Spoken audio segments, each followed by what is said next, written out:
Africa टूट रहा है। अफ्रीका का लगभग 1/3 हिस्सा अफ्रीका से अलग हो रहा है। वैसे ही जैसे आज से 10 करोड़ साल पहले भारत अफ्रीका से टूटकर आज के तिब्बत से टकराया था, अब वैसे ही अफ्रीका का ये टुकड़ा भारत से टकराने वाला है। और अगर ऐसा होने वाला है तो यहाँ की जमीन ऊंचे पर्वतों में परिवर्तित हो जाएगी। आसपास की जगहों पर लावा निकलने लगेगा और समय बीतने के साथ साथ ये जगह बर्फ से ढक जाएगी। लेकिन हमारी पृथ्वी के साथ ऐसा क्यों हो रहा है? क्या हम इसे रोक नहीं सकते? आखिर भविष्य में हमारी धरती के साथ क्या होने वाला है? आज से लगभग 4.5 करोड़ साल पहले हमारा पूरा ग्रह पानी से ढका हुआ था। पृथ्वी को बने हुए कुछ ही साल हुए थे, जिसकी वजह से पानी के कुछ ही फुट नीचे लावा उबल रहा था। समय के साथ साथ ये लावा ज्वालामुखी के रूप में बाहर निकलने लगा, जिसकी वजह से पानी के ऊपर छोटे छोटे आइलैंड के रूप में जमीन बनना शुरू हुई। और कुछ लाख साल बाद पूरी पृथ्वी पर कई लाख छोटे छोटे द्वीप निकल चुके थे और अब धीरे धीरे धरती की ऊपरी सतह ठंडी हो रही थी, जिसकी वजह से धरती में दरार होने लगी और इसी वजह से छोटे छोटे द्वीप एक जगह इकट्ठे होने लगे। ये घटना कई लाखों सालों तक हुई। ये द्वीप कई बार इकट्ठा होकर टूटते रहे और कई लाखों सालों बाद ये सारी जमीन एक जगह इकट्ठी हुई, जिसे आज हम पैंजिया महाद्वीप के नाम से जानते हैं। आज से लगभग 20 करोड़ साल पहले पैंजिया फिर से टूटना शुरू हो गया और उसी विशाल महाद्वीप में से भारत, अंटार्कटिका, ऑस्ट्रेलिया और अफ्रीका से टूटकर आज के तिब्बत की सतह से आ टकराया। टकराव इतना भयंकर था कि इसकी वजह से तिब्बत की जमीन सिकुड़ गई और जहां टकराव हुआ वहां विशाल हिमालय खड़ा हो गया।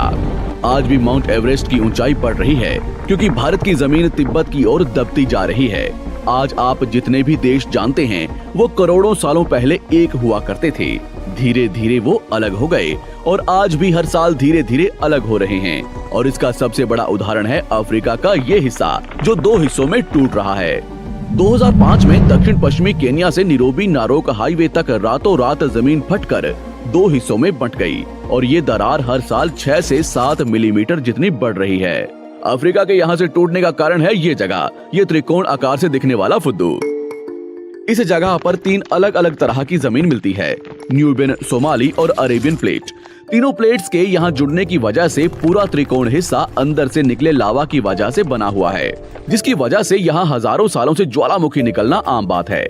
यहाँ रहने वाले लोग इस जगह को अपने रहने का ठिकाना मानते हैं, जिस जगह का खुद का ठिकाना नहीं है कि भविष्य में ये रहेगा कि नहीं, क्योंकि ज्वालामुखी से इस तरह का निर्माण होने और हजारों सालों से ज्वालामुखी निकलने की वजह से यहाँ की जमीन पतली और खोखली है। बार बार ज्वालामुखी निकलने की वजह से यहाँ भूकंप आना आम बात है और यही कारण है कि यहाँ की जमीन टूट रही है। भविष्य में दरार बढ़ने पर यहाँ पानी भरने लगेगा और ये पूरा हिस्सा पानी से भर जाएगा और इसकी वजह से अफ्रीका के टूटने की गति बढ़ जाएगी, जिसकी चेतावनी यहाँ खोज करने वाले भूवैज्ञानिक यहाँ स्थित देशों की सरकारों को दे चुके हैं। इससे हमारी पृथ्वी को ये खतरा है कि दरार बढ़ने से ज्वालामुखी और विषैली गैसें निकलेंगी। भूवैज्ञानिक रॉय लिवमोर के मुताबिक सोमाली प्लेट भविष्य में भारत के पश्चिमी हिस्से से टकराएगा और यहाँ में भारत का मतलब आज के इंडिया, पाकिस्तान और श्रीलंका से टकराने की बात कर रहा हूँ। तो क्या होगा जब सोमाली प्लेट भारत से टकराएगा? अगर सोमाली प्लेट उसी गति से भारत से टकराता है जिस गति से भारत तिब्बत से टकराया था, तो कई शहर और राज्य तबाह हो जाएंगे। इसका सबसे जल्दी और ज्यादा असर भारत के मुंबई में दिखाई देगा। समुद्री किनारे साल दर साल उठने लगेंगे और भूकंप आम हो जाएंगे। समय के साथ साथ ज्वालामुखी फूटने लगेंगे। धीरे धीरे सोमाली प्लेट गोवा से केरला और श्रीलंका के संपर्क में भी आ चुकी होगी। ऊपरी साइड में द्वारका से सोमनाथ और पाकिस्तान के कराची तक सारे समुद्री किनारे पर्वत में परिवर्तित होने लगेंगे और यहाँ विशाल पर्वत खड़े हो जाएंगे, जिसकी वजह से यहाँ का मौसम ठंडा होने लगेगा और यहाँ भी कश्मीर की तरह बर्फ गिरने लगेगी। बर्फ पिघलने की वजह से आसपास कई सारी नदियां निकलने लगेंगी और आसपास के हिस्से घने जंगलों में परिवर्तित होने लगेंगे। टकराव की वजह से साउथ इंडिया टेढ़ा हो जाएगा। उस वक्त तक आज के नेपाल और भूटान का बहुत बड़ा हिस्सा हिमालय में जा चुका होगा। इस वक्त तक सिर्फ भारत ही नहीं, पूरी दुनिया बदल चुकी होगी। पृथ्वी की सारी जमीन एक जगह इकट्ठा हो चुकी होगी और इसकी वजह से आज के ज्यादातर देशों का वातावरण बदल चुका होगा। आज का पूरा एशिया और ज्यादा उत्तर की तरफ जा चुका होगा। जिसकी वजह से आज के घने जंगल रेगिस्तान में परिवर्तित हो चुके होंगे और आज के रेगिस्तान घने जंगलों में। तो इस वीडियो को देखकर दुबई और सऊदी अरब में रहने वाले लोग नाचना शुरू ना करें, क्योंकि अगर पृथ्वी का भविष्य में ऐसा होता भी है तो अफ्रीका के भारत से टकराने और पूरी पृथ्वी की जमीन एक जगह इकट्ठा होने में बहुत साल लगेंगे। इतने की तब तक आपके बाद आने वाली हजारों पीढ़ियां बीत चुकी होंगी। हो सकता है कि हम तब तक एक बहुत विकसित प्रजाति बन चुके हों और हम पृथ्वी के अलावा दूसरे ग्रहों पर भी रहने लगे हों।